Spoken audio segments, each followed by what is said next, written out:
Ngayon, ano yung expect ng mga viewers dito? Mas masakit ba? Mas masakit. Expect a relapse, sabi nga nila. Relapse na malala. Mas masakit pa. Ngayon pa ba nag-relapse? Oo. Oo. Nagulat din ako na apektuhan ako dati. No. Tsaka mas emotional na kami ngayon, mas mabigat. So, I guess yung makikupapanood nyo, mas mabigat pa kaysa dun sa ulo. Pagkatagdag po ba kasi na-mature din po yung characters na Definitely.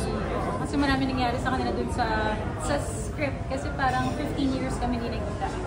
So, yung 15 years, marami nangyari sa kanila personally. By that time, Bella, hindi ka pa yata masyadong filmmaker that time compared Oo. ngayon. I mean, nagsusulat, scam suwi. As directing, pero ngayon, gano'n ka hands-on dito? Kasi parang mas pressure on your part, di ba? Hindi ako nag-hands-on dito kasi hindi ako part ng creative ko. Sa eksena ko lang, very hands-on ako sa scenes ko lang. Pero agree ka naman sa what happened, what will happen at the end, ganyan. Yeah, I think parehas naman kami, hindi naman kami papayag na umapak sa set na hindi kami parehas masaya dun sa script. So, the fact na lumabas na siya now, ibig sabihin, ito yung best version na nagawa. Nakikita nyo ba na mga 60 anyos aabutin tayo bago kayo magkatuloy? Wait lang po! Oo, parang Pwede, ganun. parang ganun. So, talaga may susundan pa yung 100 na... Lagi, habang buhay pa silang dalawa, marami pang kwento. Hanggat may Pero ang galing, no? Talagang parang tadhana. Di ba sabi mo nga kanina, hindi naman pala kayo yung original para dito. Testing mo lang kung mag-work and then hindi lang nag-work, naging iconic pa. Yeah. And sabi mo, people took you seriously after this, ikaw din. So talagang inyo to. I think so.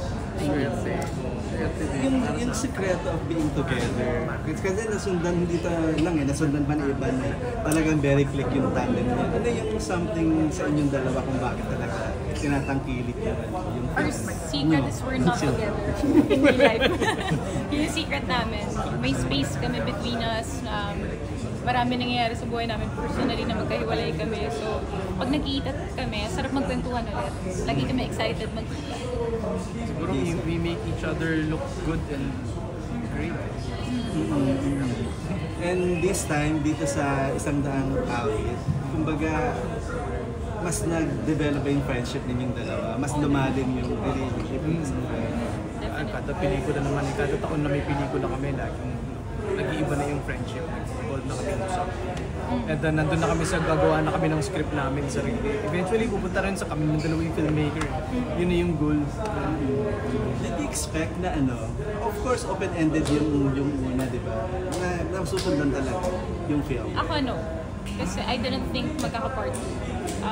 Because yun nga, real life story siya ni Direk Jason Paul. So, since hindi na sila nakita ni Stella, I didn't think magkaka-part. JC. Ako, personally, hindi ako laging naniniwala sa sequel. Pero nung nabasa ko to, I guess we're ready for a sequel. Paano ko nakarelate sa character ni si Fidel? Paano ko Gano'n ka rin nakaka-relate? ba Hindi! It was, pagmahal, kung in the end, parang ganyan talaga. I guess, hindi naman. Kasi yung ganun ka-passionate ni Fidel para pakawakan yung tao. Sobrang mahal. Diba yung obsession, hindi naman obsession. Iba yung, iba yung passion ni Fidel towards Stella and his idea of love of Stella. So, hindi ako ganun sobrang. Hopeless romantic si Fidel. Ikaw, Stella. Stella. Okay lang po. Hindi rin. Malayo. Iba yung buhay namin ni Stella. Kahit yun nga, yung college days, hindi ako ganun nung sa school. Tahimik lang ako So, sarap niya laruin tuloy. I think kaya din kami na sobrang nag-enjoy dun sa first movie kasi we're trying something na so different from us. Sabi ko nga mas nakaka-relate ako. Pero as a viewer ng sarili niyong movie, gusto niyo na bang bigyan sila ng closure o gusto niyo pang pagdusahin pa Kaya sila? nga. Ang isa lang masasabi ko, hindi open-ended tong second film. Okay, biglang gumana. Pero gusto ko pa siyang pagdusahin. Oo. Hindi open-ended. Kaya pa. Pero ikaw, Bella, kung ikaw si Stella, will you do that? Na yung katulad ni Fidel parang aasa at paasahin? Sa tingin ko, hindi naman sinadya ni Stella kasing paasahin si Fidel. yun nga, yun yung sinasabi ko kanina, parang adulting or maturing is understanding na parehas silang nagmahal, parehas rin silang may kasalanan sa isa't isa. So, yun. How do you welcome Kyle dito sa film? Na hindi siya mailang sa inyo. Welcome namin with open Great arms. love. And admiration. And we respect his work. No, I think we both also really took care of Kyle on our own. Kasi wala akong masyado eksena na kasama silang dalawa sabay. Either ka-eksena ko si Kyle or ka-eksena ko si JC. And silang dalawa rin, marami sila na wala ako. So, sometimes I would give Kyle context kung bakit namin sinasabi yung ganitong word na parang galing kasi to sa one.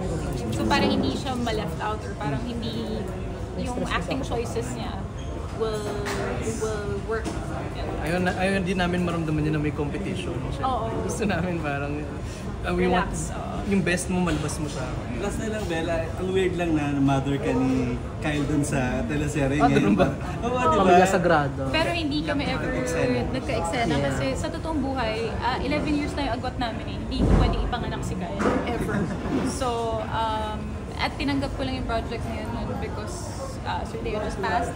And I was very clear na yung character ipakita how old she was. So I was 20 sa Pamilya Sagrado. 20 years old ako kunwari. Hindi naman ako papayag na gumawa ng ganong project kung alam kong maalanganin ako. Please invite them. Yes. Oh yes, September 10 po, ipapalabas na kami ulit. Naalala niyo ba yung naramdaman niyo noong panahon na yun? Sa September 10 po, ipapalabas na ulit ang 100 awit para kay Stella. So magkita-kita po tayo sa mga sinehan. Yes, this is written and directed by Director Jason Pollack Samana. And we have Kyle Echari with us. Thank you. Thank you so much. Picture lang. Last picture. Ang totoy nene niyo pa dun sa... I know! Nag-relapse na naman po yung mga tao 8 years after po no first part. So, ngayon po, paano niya po hinugot ulit yung character ni Stella and Fidel after 8 years? Yes, 8 years. Every time nakikita ako ng mga tao, si Bella yung naiisip nila eh. Uy, si ano, yung partner ni Bella. Tapos syempre maalala nila yung title ng pelikula and I'm happy about it kasi naalala nila yung trabaho. Okay na yung makalimutan nila yung pangalan ko. At least naalala nila si Fidel. And I'm happy about that. And Fidel is such a fun character for me. Nung binalikan ko siya ulit emotionally, ang hirap balikan kasi marami akong points kay Fidel na attitude-wise, hindi ako nag-agree as a person, kung sino man si Fidel. Pero, syempre, I have to give sympathy to the character at kailangan ko siyang bigyan ng hostisya, kailangan ko maipaintindi sa audience kung paano siya as a person at para magkaroon din ng awareness yung audience na, this is him. And also, with yung kanyang, di ba, defect, ano yun, it was like riding a bike. Kasi si Fidel, he has a pattern, diba, 3 words. So, nagkaroon na kami ng mahabang usapan about it, kung paano na siya ngayon, bilang after a few years, simula nung una. And ngayon na nag-mature na siya, nagbago ba? Kamusta na siya? Yun muna. Ako, I think the beauty of this film is present time siya, present age din namin ni JC. So, I think it was easier for us to fall into character this time. Kasi nung dati, college students kami, nung isang daang tula. Campus life, ang dami namin mga kaklase, ang dami namin kasama sa film.